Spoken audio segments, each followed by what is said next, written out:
People, it's your boy JC here, doing another video on week four's round of the World Cup and Italy and the All Blacks. New Zealand 96, Italy 17.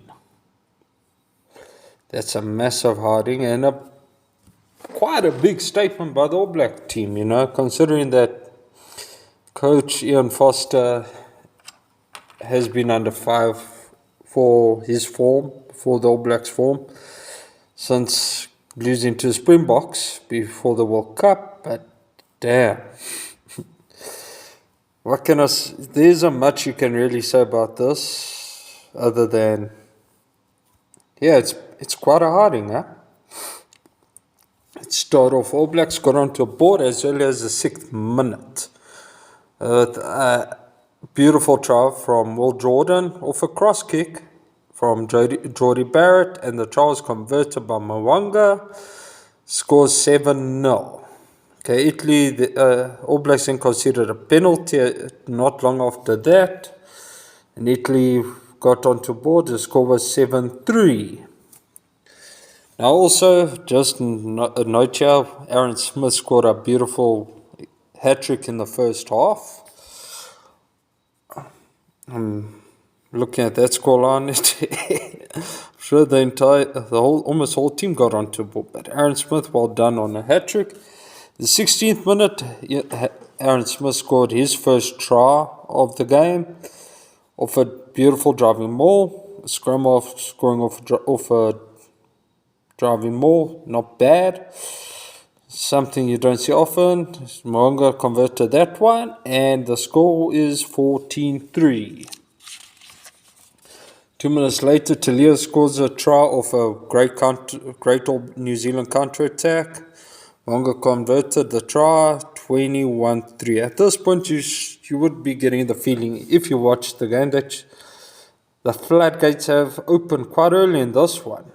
Italy didn't have an answer for the All Black attack. 4 minutes later, Adi Xavier scores his first try off a sneak line-out move, or a pretty sneaky move from line-out. Tries converted. Mwanga scores 28-3. Okay, All Blacks got an early bonus point here. Yeah. At that point, Italy weren't even on the field. Alright. 4 minutes later, Aaron Smith got his second try off another strong lineup maul. Wonga converted it, and the score was 35-3 at that point. Okay. One would be, I believe at that point Italy lost all spirit. They were just there because, yeah. In the 34th minute, Aaron Smith got his hat-trick. Mwanga converted it, scores 42-3. Okay. In the 40th minute, 5 minutes after the 40th minute,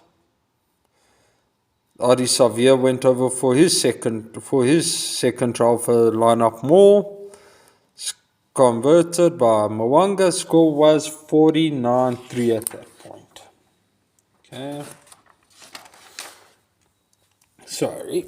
Yeah. Half time, 49-3.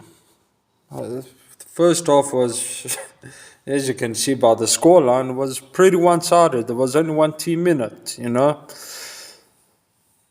Italy did not have an answer for that. The game was over already, even before, less than a quarter, the game was already over, Italy didn't, I don't get it, Italy performs well against the European side, but let them play against the Southern Hemisphere sides, particularly South Africa and New Zealand. They don't pitch, Look, I expected the All Blacks to win this one, but by quite a much smaller margin than that. But yeah, It is what it is. Second half got underway. 8 minutes into second half, Italy's finally scored a try. After the try, there was a bit of an argy-bargy on the field. Try was converted, and the score was 49-8. Right. A minute later, Hapless Italy went over for his try, and it was converted. And it was converted, and suddenly the score is 56-10. Right, 6 minutes later, Dalton Papali'i went over for his second try from Italian error. Line out, overthrow at the line out, and it was converted. The try is suddenly converted, and the score is 63-10. Right. Yeah. 9 tries in. Yeah.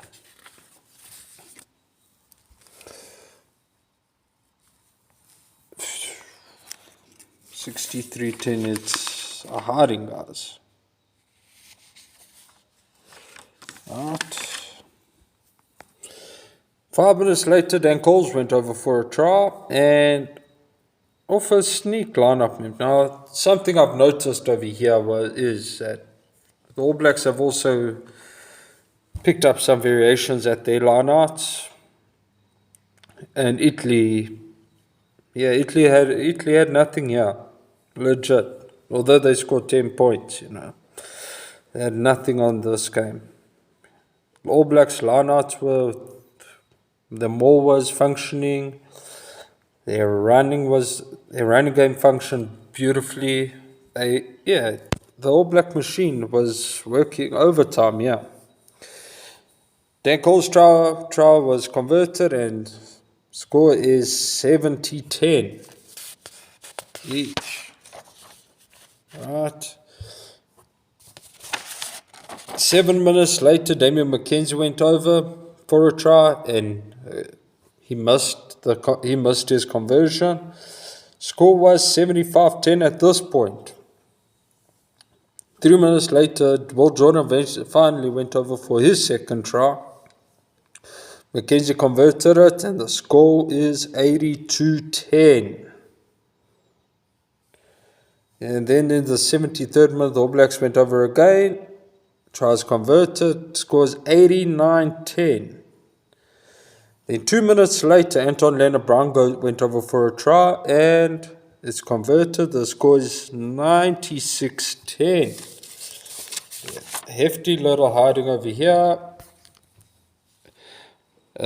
Monty Ioane scored a consolation try in the 80th minute for the Italians. Try was converted. Look, people will debate if that should have been a try, but you know what? It doesn't really matter. It has no bearing on the game. Taking 96 points it's riveting. So yeah, not that would have any bearing on the game. Monty Ioane's try is converted. Final score is 96-17. Now, look, as I said earlier, there isn't much to say about that. A hiding is a hiding, guys, and many would say that Italy didn't pitch on the day. There would be calls, Italy didn't pitch and stuff like that.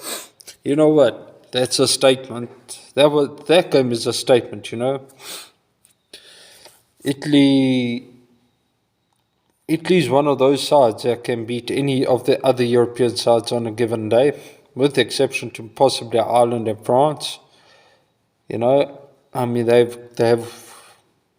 Italy were on an upward peak going into this game, and many people thought that, it can be a contest. Yeah, look, everyone expected the All Blacks to win. Maybe a 30 or a 20-point margin. But that, damn, 96-17, what does that do for a team's confidence? Especially if you're going into a match against the French, I mean, France are to top this pool. So yeah, so what does that defeat really do for Italy's confidence, you know? They're going to have to do a bit of soul searching after that, but you know what? Maybe they can, you know? Teams have come back from worse. Let me know what you think in the comment section, and if you enjoyed this video, like my video. Do not forget to subscribe to my YouTube channel. Thank you very much. Enjoy the rest of the evening. Cheers, people.